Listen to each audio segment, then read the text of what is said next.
What's going on, guys? Dan from SSG bringing you another Edison format match here. This time we have Rob on the left playing Gladiator Beasts and myself on the right playing Fairies. Rob getting back into Edison format here, playing his signature deck. He's a pretty awesome Gladiator Beast player across multiple formats, had a lot of success with the deck. So returning to Edison format here for one of the first times, and we're going to see how he fares against this modernized fairy deck that didn't really exist back in the day in the original Edison format. But pretty awesome control matchup here, and I end up setting a monster and setting a back row on turn 1. So this matchup is going to be very heavily dependent on card advantage, but also tempo. Whoever's going to have the board position and attacking down is going to be favored, and Rob is going to look to break the board here and get through that defense position monster with Laquari, but he ends up running into a Raikou, which is one of the excellent cards in this matchup, just being able to keep the Gladiator Beasts clear on the opponent's side. And then I mill over a Arch-Lucristia as well as a Shining Angel, getting some fairies into the graveyard. Rob ends by setting 2 back rows and passes over to me. So just normal exchanges like this is what we're typically going to be used to in a matchup like this. And with having 2 fairies in grave, the threat of Christia coming down already this early in the game is very prevalent.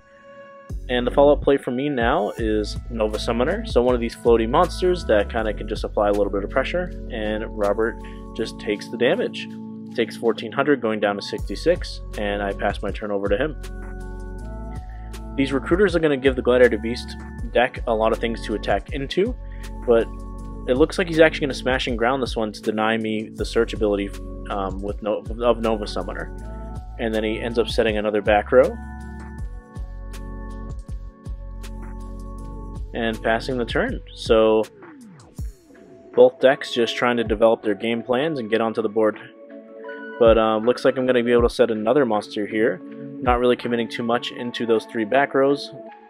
And then we have a very quick turn cycle. I set the monster pass to Rob, he does nothing, passes back, and I pass back again. So very quick gameplay here, trying to keep up with the commentary. And then another one, Rob draws for turn, sets the 4th back row, passes back to me. So no one really wants to commit anything too much to the board here, just trying to fill each other out. And into 4 back rows, I mean, Rob has to have a Solemn Judgment or a Starlight Road, a lot of things for the fairy deck to have to grind through.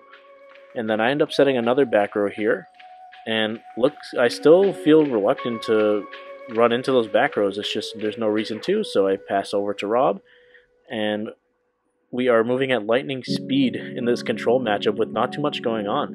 Now Rob finally drops down a Laquari, and presumably going to attack, but the defense position monster is Raikou. So Raikou attempting to kill the Laquari, but we have a chained War Chariot. War Chariot, one of the most excellent cards in this matchup for the Gladiator Beast deck, because I have so many damage step effects, things like the recruiters, things like Raikou. Protecting Gladiator Beast and allowing the Laquari's effect to go through is going to be excellent in the spot, potentially going for a Bestiari to pop one of the back rows or tag out and get anything. Just denying the Raikou's effect, denying the mill from the fairy deck. Very strong War Chariot in the spot, and War Chariot's going to be excellent in this matchup. So we have Rob activating the Laquari's effect to attempt to tag out, and I chained Herald of Orange Light out of the hand, which is an excellent card in this matchup, pitching the Dimensional Alchemist. We have a chained War Chariot, and then a chained Solemn Judgment. Look at this exchange here, trading down multiple cards, 3 of mine for 2 of Rob's, but grinding through those back rows, the fairy deck really fighting hard and denying Rob the Gladiator Beast effect, which is very, very relevant, as the Herald of Orange Light is just going to be extremely powerful, denying those tag outs and denying the card advantage of the Gladiator Beast deck.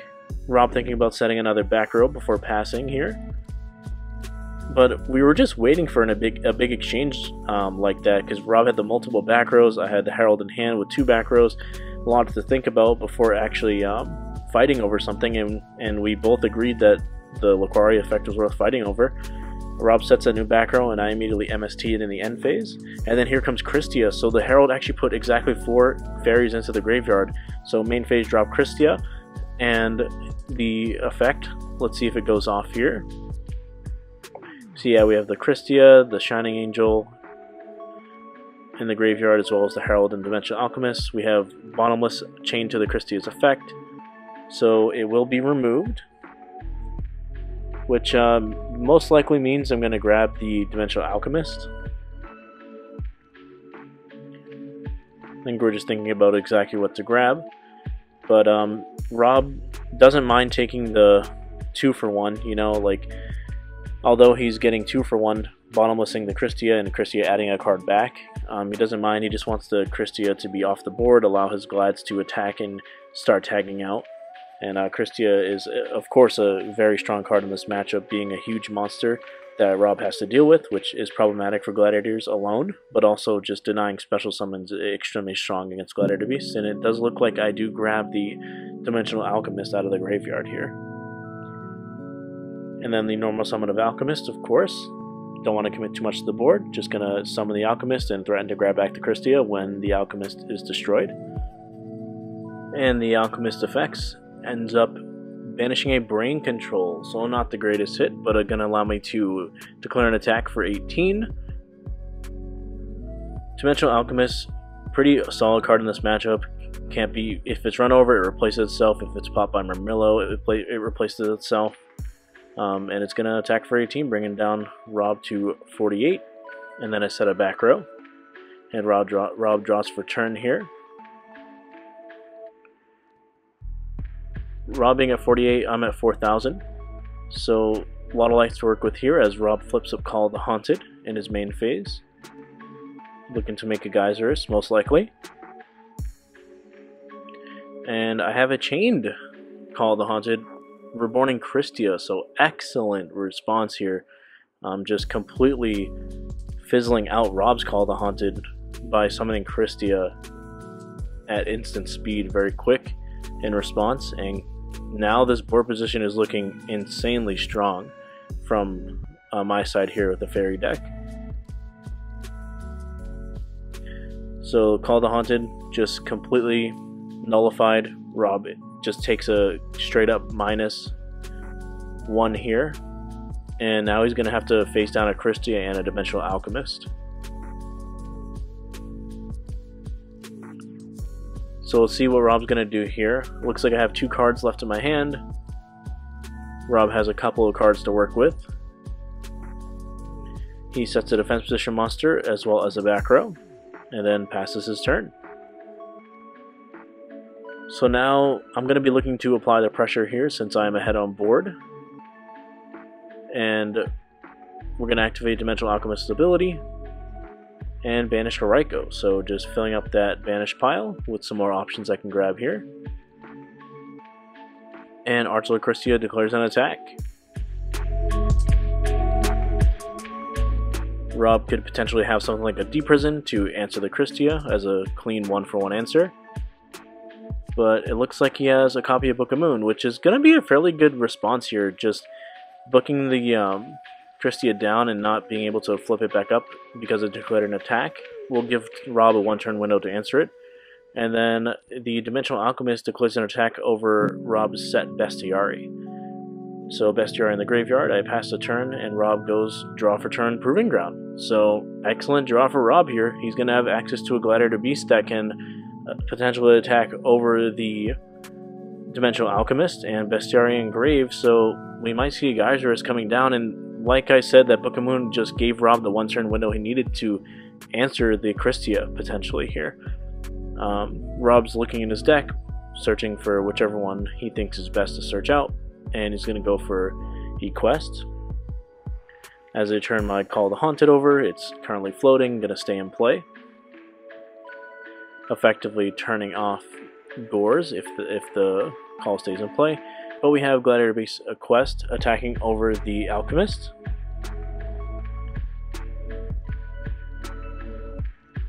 Bringing me down to 3,500. And Rob tagging out. And it looks like I just didn't grab for Alchemist from Banish right here. I had Archlord, Christia, and Raiko removed, but just forgot to add back, which is interesting. But Darius comes out of the deck for Rob, reborning the Bestiary, and now tagging into a Geyserus.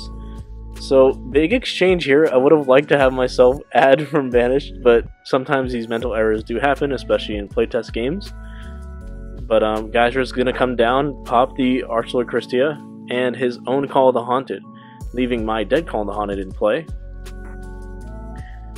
And that's gonna just prevent me from dropping Gores, but then it goes over to my turn, and a Freed comes down. So Freed, one of the powerful late game cards for the Fairy deck, removing 2 copies of Raikou out of the graveyard to activate its effect, and pop the Geyserus, of course being more attacked than the Freed.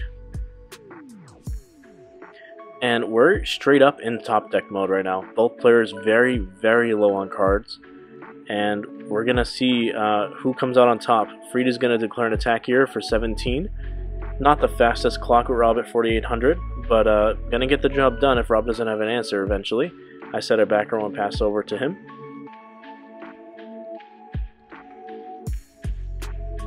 And right now, this is what I kind of mentioned in the beginning of the video, just it's going to be about tempo in these late stages of the game. Who can stick a monster that's actually going to close out the game? And now the life totals are looking fairly low, as you know, 4,800 to 4,000 wasn't looking too bad, but really low on resources. 2 attacks from a big monster is going to close out the game as Rob sets a monster and a spell and trap, passes over to me. And then I normal summon a Card Trooper. So just looking to apply the pressure here, I'm going to mill 3 to go up to 19, milling over a Nova Summoner and a Herald of Orange Light, putting more fairies into the graveyard, more fuel for Freed, declaring an attack with the Card Trooper. Rob thinking about flipping his back row, and it's a Dimensional Prison, denying the Card Trooper the draw, that it will replace itself after being destroyed and sent to the grave. And then we have a Freed declaring attack over a Test Tiger. So Rob really valuing his life total, just setting the Test Tiger, not waiting for a Gladiator draw. I end up setting a back row and passing, and Rob top decks a Smashing Ground. 0 cards, Rob straight top decking, Smashing Ground pass. And now, myself on the right having a few cards to work with, I'm going to normal summon the Shining Angel. And then banish 2 lights out of the graveyard to summon Soul Purity Light and take the game. So very interesting ending of the game there. Both players low on resources. Rob looking to protect his life total with the Test Tiger and valuing his life total, which I do understand. And Fairies takes game 1. Rob starts by doing a T set on turn 1 of game 2 and passes over to me. So fairly interesting game 1, just a lot of back and forth as I activate MST onto a 7 Tools of the Bandit. I really like 7 Tools against the Fairy deck. A lot of the Fairies trap cards are very important to resolve, and 7 Tools can target them out and just deny them. Looks like I set a defense position monster and 2 back rows before ending my turn. So interesting side deck choice from Rob bringing in the 7 Tools against Fairies. I think that's a pretty awesome choice, looking back at it. The Fairy deck doesn't play too many trap cards, but resolving them is very important. And looks like Rob is going to set a monster in his main phase and just contact. He hard draws the Bestiari and then combos it with another Gladiator to go right into Geyser. So, I mean, this is a pretty dream opening. Just set, contact. I mean, that's a pretty awesome start for the Gladiator Beast deck. It's not any fancy Prisma Test Tiger nonsense, but it's literally just set, and hopefully resolve a Geyser and on turn 2. Pretty strong opening here. And we'll see what we got for response. And it's Royal Oppression. So Royal Oppression paying 800 to negate the Geyser's summon and destroying it. Royal Oppression coming in out of the sideboard of my Fairy deck. And Rob sets a back row and passes. Royal Oppression, just one of those strong cards. And it does a lot of work against Gladiator Beast, denying their effects. As I pass over to Rob and he draws return here. Rob's going to normal summon a Prisma, so under Oppression, Rob's just going to be looking to beat down and slog through all the Fairy cards, and Raikou is going to activate and destroy the Prisma, milling over, looks like Dimensional Alchemist, Shining Angel, and Soul Purity Light, so filling up the grave rather quickly with Fairy monsters. Rob setting his back row and passing over to me. I draw for turn and immediately summon a DD Warrior Lady. And with Oppression in play, we're both going to be looking to stick a monster and just start beating down with it. No one's going to be doing anything too crazy. So we're going to try and get a monster in play and attack. But this time I attack into a Dimensional Prison. So DD Warrior Lady getting banished one way or another here. And then Rob's going to draw for turn. So open board here, and let's see what Rob has for a follow-up if he can put a beat stick into play and maybe start beating me down and potentially lock me out of the game with my own Royal Oppression. That's always one of the fears with Royal Oppression in any format, is that sometimes it just gets yourself if you can't establish a board position that is winning. But let's see what we got here. Rob thinking about his options, checking out his graveyard. Rob's stat lines, his attack monster stat lines, is going to be fairly high compared to mine. However, I can still activate a lot of my effects under Royal Oppression, things like Nova Summoner, things like Shining Angel, Dimensional Alchemist. A lot of things still resolve with the Oppression in play for the Fairy deck. But we have another Prisma beatdown here, attacking into a Mirror Force, me not allowing it. I don't want to be hit for 17 multiple times in this game, especially by a card like Prisma. And Mirror Force resolves, so destroying the Prisma, and Rob setting another back row here. And then I have another DD Warrior Lady, just looking to beat down and be aggressive here, attacking for 15. Rob looking at his back row, maybe has a response again, but he ends up taking the 15. So now I have DD Warrior Lady kind of controlling the board here, and a set back row behind it to add to the position. DD Warrior Lady, one of the good cards in this matchup, just similar to Raikou, just pops cards, gets rid of them, doesn't allow the Gladiators to tag out and do their thing. It does get answered by War Chariot, however, having a lot of creature removal built into your creature count is really strong, especially against Gladiator Beasts, as they have a lot of cards to grind through, and a lot of times they're just a one-for-one controlling deck that doesn't really like to go too low on resources. Let's see what Rob's going to do here, probably considering his options, potentially trying to summon something over the DD Warrior Lady, maybe setting a monster, and oh, it looks like he does set a monster, so we have a set here, and then a pass over to me. And I declare an attack with Warrior Lady, attacking into Jujutsu Master. So, bunch of dirty cards, you know. Warrior Lady and Jujutsu Master, both removal creatures, but in different ways. And I do choose to activate the Warrior Lady to banish both monsters.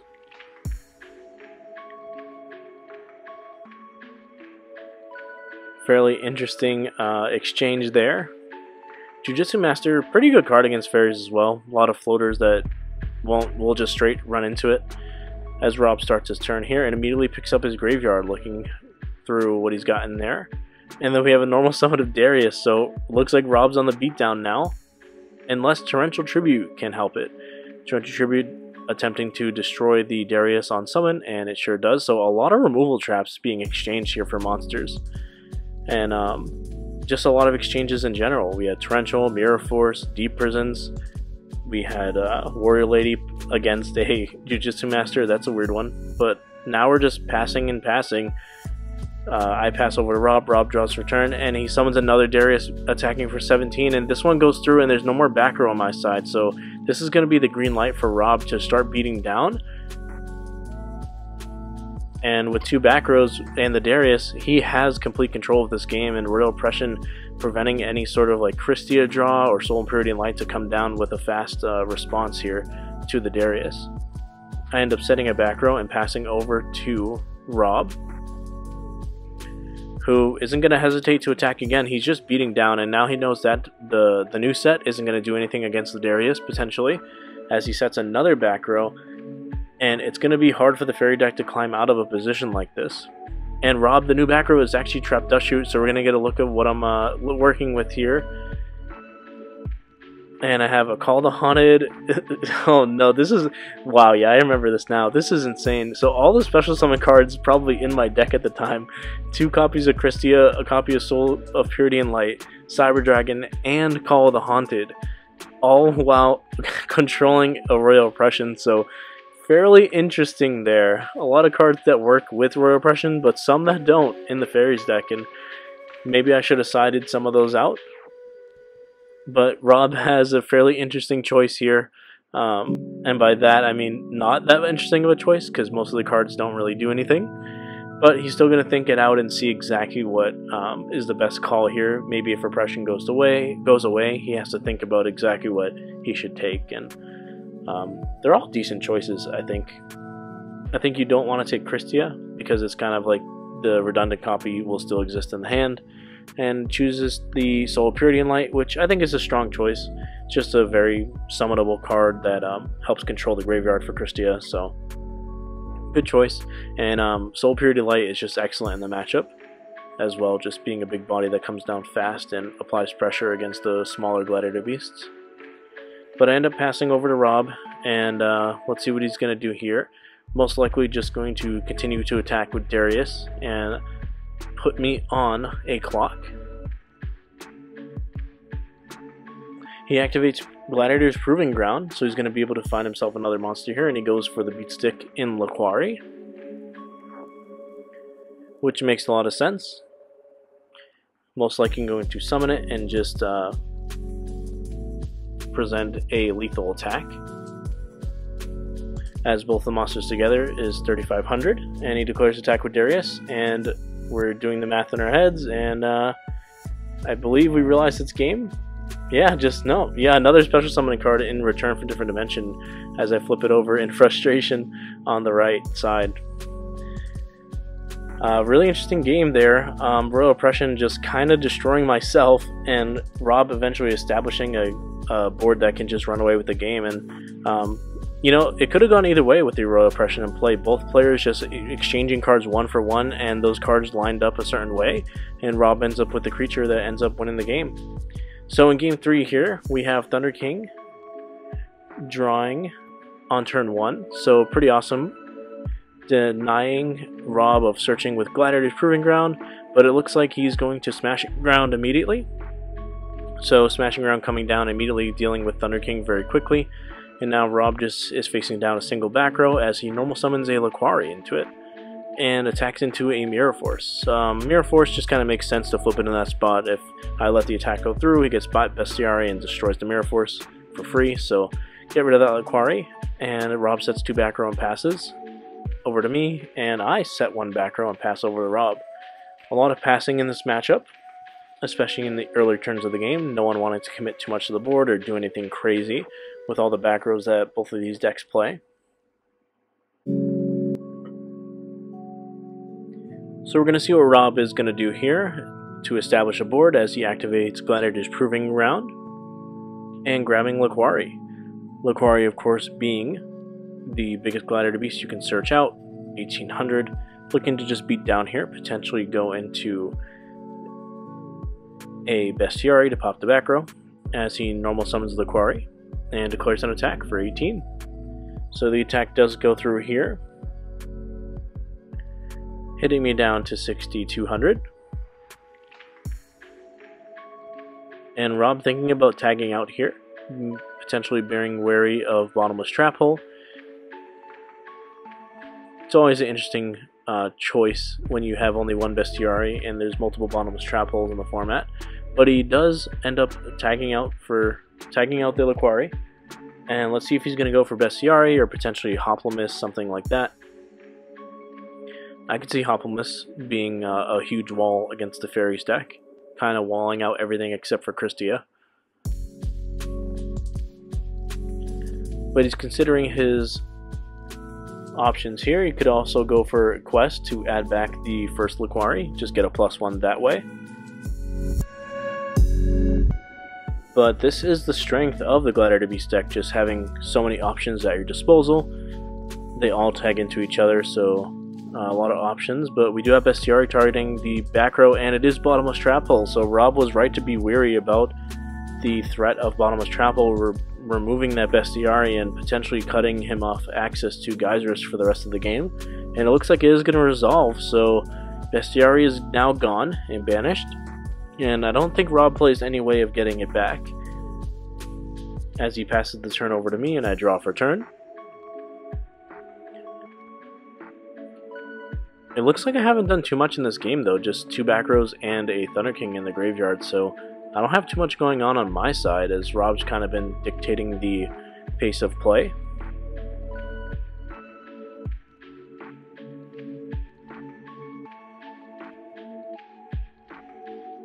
Rob looking at his options here, checking out his graveyard.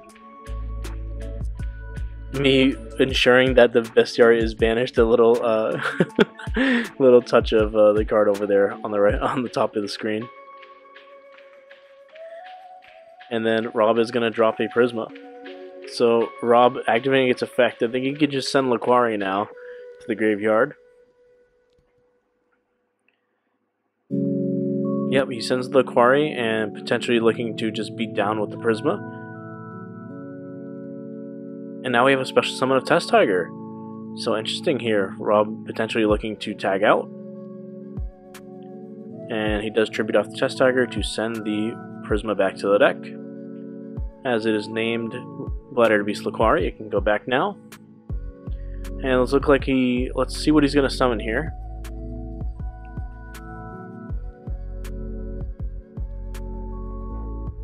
This is a pretty aggressive play from Rob. You know, I don't have too much going on, but he's going to go and be aggressive to get card advantage by going for Request. And I have a Chained Herald of Orange Light, discarding a Arsenal Christia, and then a Chained War Chariot.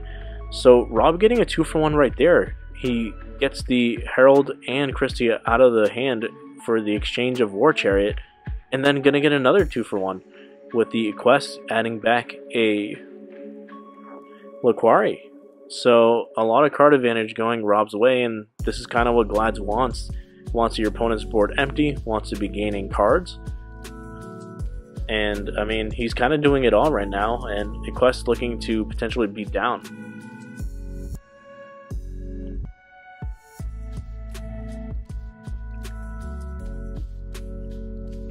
Rob's a little bit hesitant to attack, maybe potentially wanting to play around Gores here, as I didn't really do anything on the previous turn, just kind of passed over, so maybe being a little hesitant. But checking out the fairies in the graveyard, how many are in there? I believe there's only 2. So Rob just kind of thinking about what he's going to do, and he does declare an attack with the Quest, which will bring me down to 4,600. And then when he goes to tag out, I use Herald and discard Soul Purity and Light. So no wonder why I wasn't doing anything. I just had a bunch of Heralds in hand, and Rob sets a back row and passes. So now Rob is also low on cards. I just discarded 4 cards on Rob's last turn, so I don't have many cards. But here comes down Christia. The 2 Heralds put both other fairies into our graveyard, and just all four fairies in grave on the opponent's turn. And Christia comes down, but Bottomless is the response from Rob here. And I add back Soul Purity and Light, which is an awesome card that I'm just going to be able to summon right away by banishing a Thunder King and a Herald of Orange Light. Declaring attack for 2,000. And Rob activates the Dimensional Prison. So I do end up gaining some card advantage there, just the Christia being a +1, and then my +1 in Soul Purity and Light trading with Rob's Dimensional Prison. But we're both really, really low on resources now. We're talking Rob with 2 cards, one with my side here, and Rob is just gonna attack with the Quarry. Comes down for 18, so and gonna tag out. So it looks like we're gonna have a pretty exciting top deck war here at the end of Game 3 to determine the result of the whole match. Rob potentially looking at getting a Retiari, getting those fairies out of the graveyard, maybe a Hopplemus to wall up. He can go for Request, but it looks like he goes for Darius. So interesting choice here. Let's see what he's going to summon back. I do like Darius in the spot, just kind of like trying to establish on a board, and I immediately look in his graveyard and say like, hey Rob, what do you got going on in there? There's no bestiary, so what are you up to? So let's see what Rob is going to summon back here, and it is a Laquari, so just going for a +1, going for 2 big monsters, and then he passes the turn over. And then Rob's just explaining to me how Darius works. I believe I asked him, like, I believe when Darius dies, the Laquari goes back to the deck, if I'm not mistaken, and Rob is giving Darius a read just to make sure. And I end up dropping a Soul Purity and Light, banishing 2 lights out of the graveyard and attacking the Darius for 300. And then the Laquari does end up going back to the deck, so now I'm up a card, having the Soul Purity and Light and 1 card in hand. And Rob has 1 card in hand, and will be drawing for turn up to 2 cards. So very exciting endgame here, but Soul and Purity Light proving to be extremely powerful. Just 2,000, hard for the Glad deck to deal with, but let's see what Rob's response to it is going to be. And he's checking out his graveyard again. So let's see what he has. Maybe checking for how many Glads he has left in deck and which ones he can have access to, but he sets a back row and passes over to me. And I draw to 2 in hand and declare an attack with Soul of Purity and Light. And the attack goes through for 2,000, so Soul of Purity and Light, really strong card, just coming down and attacking as I add a defense monster to the board and pass over to Rob.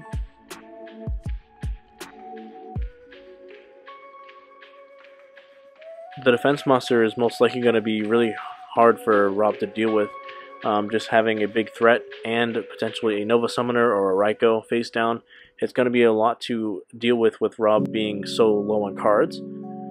But let's see what his response is nonetheless to this type of board state.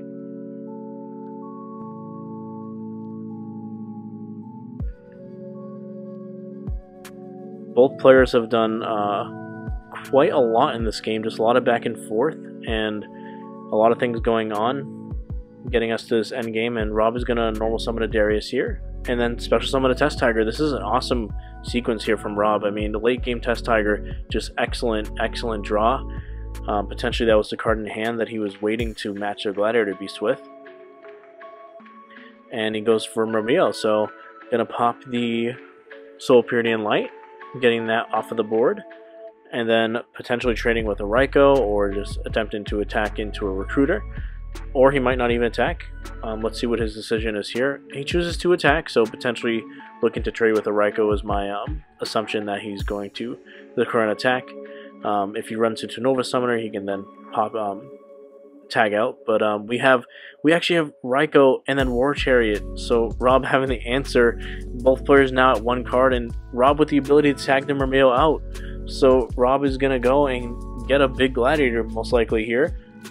And I mean, excellent play. Just finds a good spot to activate that War Chariot in this late in the game, trading cards 1 for 1 and ending with the better board position here that I'm going to have to deal with.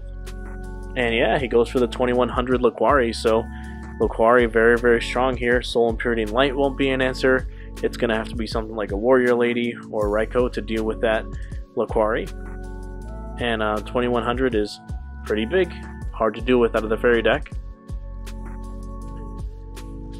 I check my graveyard out, and I normal summon a Freed, so excellent top deck here, banishing the last 2 lights in my graveyard to kill the Laquari and then attack for 1700. So amazing answer. The 1 of Freed coming in super clutch here and just killing the Laquari, putting Rob down to 0 cards again to the Freed and 1 card in hand on my side. Rob drawing for turn here. And special summoning Cyber Dragon. What an insane top deck. Cyber Dragon coming down and just attacking over the Freed. Another 2100 threat out of Rob. Just insane top deck there. Unbelievable. And now I'm drawing to 2 cards facing down a Cyber Dragon.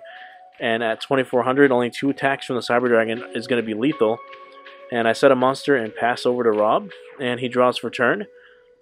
We really are just on the edge of our seats, just like at the mercy of our own decks as Rob attacks into the Raikou and then sets a back row.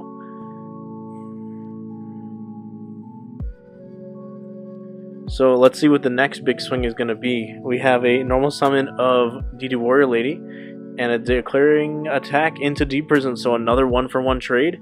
No one getting ahead on board yet, and Rob is going to set another back row here, and I draw for turn. I pass over, and Rob summons Gladiator Beast Darius, attacking for 17. Down to 700.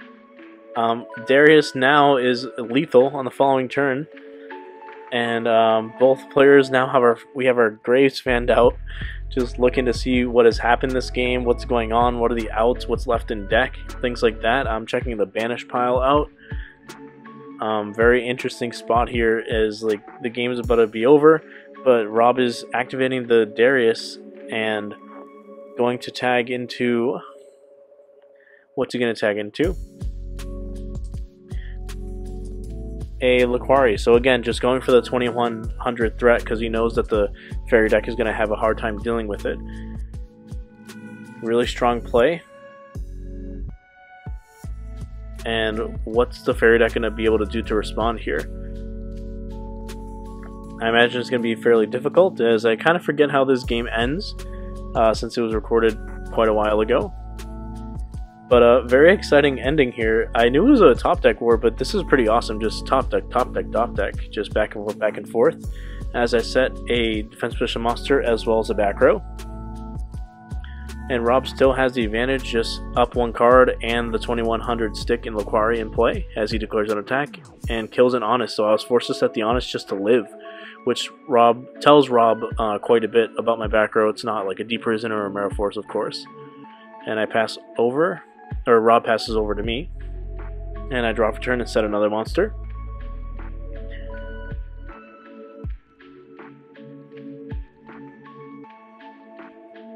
And then we have an MST out of Rob, destroying what is a Royal Oppression, which is already dead since I only have 700 left. And then we have a normal summon of Jiu-Jitsu Master. Rob attempted to close out the game with Jiu-Jitsu Master, declares an attack onto the defense position monster with Laquari. It's a Warrior Lady, and then the Jiu-Jitsu Master attacks for lethal. So awesome game 3 there, just top deck after top deck, who was going to go over the top of the other player. And it turns out the Gladiator Beast deck ends up presenting multiple 2100 threats that it was just too much for the Fairies deck to deal with. And that's about it, guys. So be sure to check out our Discord that we just launched in the description below. The link is down there. We can talk about some Edison format and hang out in the Discord. And drop a comment to let us know what you thought about that awesome matchup between Fairies and Gladiator Beasts. I thought it was one of the better ones on the channel so far. And without further ado, this is Dan V from SSG signing out.